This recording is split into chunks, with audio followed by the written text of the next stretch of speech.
অনেক দিন ধরে ডাঁটা শাক ইচ্ছা করছিল খেতে, তাই অনেক দিন আগে ডাঁটার দানা ছড়িয়েছিলাম বৃষ্টি হওয়ার আগে। আর বৃষ্টির জল পেয়ে ডাঁটাগুলো কত সুন্দর বড় হয়ে গেছে। তো এই হচ্ছে আমার ডাঁটা গাছ, আর ডাঁটা গাছগুলো দেখুন কি সুন্দর বড় হয়ে গেছে।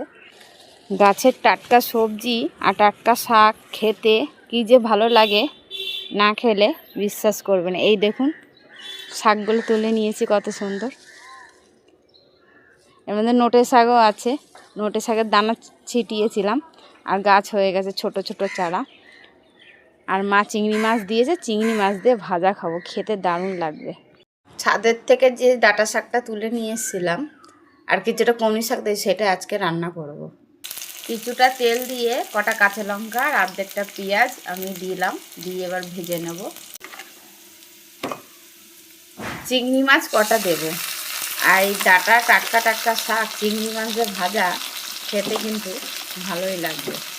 আর এই চিংড়িগুলো সব আমার মা কেটে ধুয়ে পরিষ্কার করে রেখেছিল ফ্রিজে। তাই আমার হাজব্যান্ড গেছিলো, তাই হাজব্যান্ড নিয়ে এসছে চিংড়ি। কেটে রাখা শাকটা এবার আমি দিয়ে দেবো। তো এখন শাকটা আমার হয়ে গেছে, এখন নামিয়েছি। হাজব্যান্ড সকালে খেয়ে গেছে, আর এখন আমরা ভাত নিয়ে বসেছি। এখন এই শাক দিয়ে খাবো। এটা গত বছর আমার ভাই বউ কাসুন্দ বানিয়েছে, তাই কাসুন্দ দিয়ে আজকে শাক খাবো।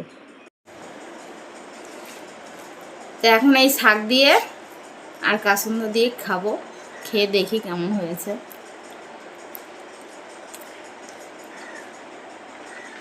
দারুণ হয়েছে। গাছের টাটকা শাক আর বাড়ির তৈরি করা কাসুন্দ খেতে অসাধারণ লাগছে, খুব সুন্দর লাগছে খেতে। আর চিংড়ি মাছ দিয়ে করা হেভি লাগছে। তো ভিডিওটি ভালো লাগলে অবশ্যই কমেন্টে জানাবে। তো টাটা বন্ধুরা, সবাই ভালো থেকে এবং সুস্থ থেকো।